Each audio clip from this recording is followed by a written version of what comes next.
Hello my dear kids, my warm greetings to you all बच्चों. This is your English teacher Miss Shubhi and today बच्चों we are going to start a new story and very interesting story from our course book that is English Fairy published by Macmillan Education. ठीक है. So today we are going to study a story from this book and this book will be continued as our MCB book for the session 21-22. ठीक है, तो चलिए हम फटाफट से book को ओपन करते हैं, इसके कंटेंट्स देखते हैं और उस स्टोरी को देखते हैं जो हम आज पढ़ने वाले हैं. So बच्चों, these are the contents of this book. As you can see, it is divided as per the unit and theme as well as per the chapters or lessons we can say. Here, according to the theme, we are given either 2 chapters or 1 poem. ठीक है, तो यहाँ पे किसी में 2 book chapters हैं, किसी में 1 चैप्टर है, including 1 poem or more than 1 poem also we are having in this book as per divided as per themes or we can say units. Okay, so this is the content of our book and now we are moving towards the first chapter of this book, that is the Little Nino and My Secret Beard. This is the chapter, this is the story we are going to start today and it is a very interesting story, so I hope you all will enjoy this story with me and watch the video till the end. Okay. Hello dear all. Welcome to our channel Smart Indian Model School. Smart Indian Model School present Smart Indian EduFun classes. EduFun online classes includes course studies of playgroup to class 12, emotional and communication skills, happiness classes and DIY activities. Okay बच्चों, now we will be starting chapter 1, Little Nino and My Secret Beard. Who is Little Nino? Little Nino एक छोटा सा बच्चा है जिसका mind जो है वो बहुत शार्प है. वो 6 साल का है लेकिन उसका माइंड जो है वो इतना शार्प है कि किसी बड़े आदमी का भी क्या होगा, किसी बड़े व्यक्ति का भी क्या होगा. तो लिटिल नीनो की ये कहानी है जो आज हम पढ़ने वाले हैं और जो हमारा यूनिट है वो है इन्वायरमेंट. यूनिट इन्वायरमेंट का क्या मीनिंग है बच्चों? मतलब कि ये जो चैप्टर है इसमें इन्वायरमेंट से रिलेटेड कुछ चीजें इन्वॉल्व है. बेसिकली ये जो चैप्टर है ये है वाटर को बचाने के लिए, हाउ टू सेव वाटर और how can we save water, what steps can we take to save water. और जो लिटिल नीनो है उसमें उसके दादाजी हैं. My secret beard. Beard means what is the meaning of beard? Beard का meaning होता है दाढ़ी. जो हमारे दादाजी की दाढ़ी होती है ना, दैट इज बियर्ड. ठीक है, तो लिटिल नीनो की ये कहानी है और साथ में उसके दादाजी हैं और उसके दादाजी जो है वो किस तरीके से नीनो की हेल्प करते हैं ये जानने में कि वाटर को कैसे सेव किया जाए, पानी को कैसे सेव किया जाए, फालतू वेस्ट ना किया जाए, उसको कैसे हम पानी का यूज जो है वो कंट्रोल कर सकते हैं, वो हम इस कहानी में पढ़ने वाले हैं. This is the story of little Nino and his grandfather about how to save water. ठीक है, इसमें एक वार्म अप एक्टिविटी भी है कि आपको बताना है कि पानी जो है वो इतना प्रीशियस क्यों है और किस तरीके से आप पानी को प्रोटेक्ट कर सकते हैं. चलिए, अच्छा मुझे आप लोग बताइए कि आप पानी को कैसे वेस्ट नहीं कर सकते हैं, किस तरीके से हम पानी को प्रोटेक्ट कर सकते हैं. बच्चों, you have to tell me one sentence on how to save water in the comment box. So you can type any one sentence on how to save water in the comment box only.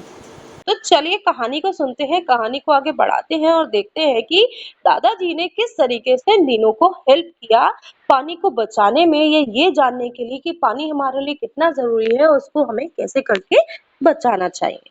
ठीक है, तो चलिए start करें.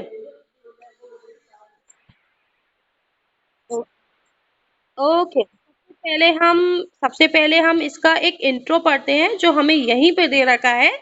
Read this autobiographical extract where Abid Surti, a well-known water warrior from Mumbai, plans to take his grandson about water conservation. ये क्या है? ये किसकी कहानी है? ये मिस्टर आबिद सूरती की कहानी है मिस्टर आबिद सूरती, जो क्या करते हैं, एक वाटर वॉरियर हैं, यानी कि पानी को बचाने के लिए ये काम करते हैं। ठीक है, वाटर वॉरियर मीन्स जो लोग पानी को सेव करने का काम कर रहे हैं, वाटर कंजर्वेशन का काम करते हैं। और ये मुंबई के रहने वाले हैं और ये अपने ग्रैंडसन को यानी कि अपने पोते को अपने साथ ले जाते हैं, उसको सिखाने के लिए कि हमें वाटर को कैसे करके कंजर्व करना चाहिए, वाटर को किस तरीके से बचाना चाहिए, मीन्स सेव करना चाहिए। ठीक है, तो चलिए अब चैप्टर को पढ़ते हैं, स्टोरी को पढ़ते हैं। Nino is बेयरली 6। What does this mean? Nino is बेयरली 6 means Nino जो है वो 6 साल का है। Very good. That is if you go by birth certificate. और वो कहते हैं अगर आप उसके बर्थ सर्टिफिकेट से चेक करें, सबका बर्थ सर्टिफिकेट होता है जिसमें उसकी डेट ऑफ बर्थ पता होती है और उसके अकॉर्डिंग हम उसकी एज का पता चला लगा लेते हैं। तो उसी तरीके से जो नीनो है उसके दादाजी कहते हैं कि अगर उसके बर्थ सर्टिफिकेट से देखा जाए तो नीनो जो है वो सिर्फ 6 साल का है। But if you take into account his intelligence, he is beyond most young adults and many adults too, myself included. I am 83 and he calls me DJ. ठीक है, वो कहते हैं लेकिन बर्थ सर्टिफिकेट के अकॉर्डिंग तो वो 6 साल का है, लेकिन अगर आप उसकी इंटेलिजेंस से चेक करेंगे ना, अगर आपको उसकी इंटेलिजेंस का पता चल जाए, अगर आप ये सोचे कि वो आपको ये पता चल जाए कि वो कितना बुद्धिमान है, तब आप कहेंगे कि ये सिर्फ 6 साल का है। इनफैक्ट वो तो हम जैसे बड़े बड़े लोगों को पीछे छोड़ देगा इंटेलिजेंस में, दिमाग में। उसका दिमाग जो है वो इतना शार्प है कि 6 साल का तो सिर्फ उसकी उम्र है, उसकी डेट ऑफ बर्थ सर्टिफिकेट के अकॉर्डिंग। बट अगर उसके दिमाग को देखा जाए, उसकी इंटेलिजेंस को देखा जाए, तो वो बहुत से बड़े बड़े लोगों को भी पीछे छोड़ सकता है, इंक्लूडिंग मी। वो कहते हैं इनफैक्ट मुझे भी, जबकि मैं 83 इयर्स का हूँ, उसके बाद भी मेरी इंटेलिजेंस को अगर आप उससे कंपेयर करेंगे तो वो मुझसे भी ज्यादा इंटेलिजेंट है। और वो मुझे क्या कहता है, जो नीनू है वो अपने दादाजी को क्या कहता है? डीजे। डीजे। अच्छा, डीजे क्यों कहता है वो, उसको पता है आपको? स्टोरी में पढ़ते हैं, देखो क्या कहते हैं वो आगे। The first time I heard it, I kept wondering why he uses acronym for disc jockey. अब यहाँ देखिए बच्चों, this word is given acronym. What is the meaning of acronym? कोई भी बड़ा सा वर्ड होता है और उसकी हम शॉर्ट फॉर्म कर देते हैं, जैसे कि एटीएम। एटीएम वर्ड सबने सुना है ना? अच्छा, what is the full form of ATM? Automated teller machine। ना, एनी टाइम मनी होता, ऑटोमेटेड टेलर मशीन होता है। ठीक है, तो अब ये एटीएम की फुल फॉर्म बता दी हमने, एटीएम की फुल फॉर्म बताई ऑटोमेटेड टेलर मशीन। लेकिन एटीएम क्या हुआ?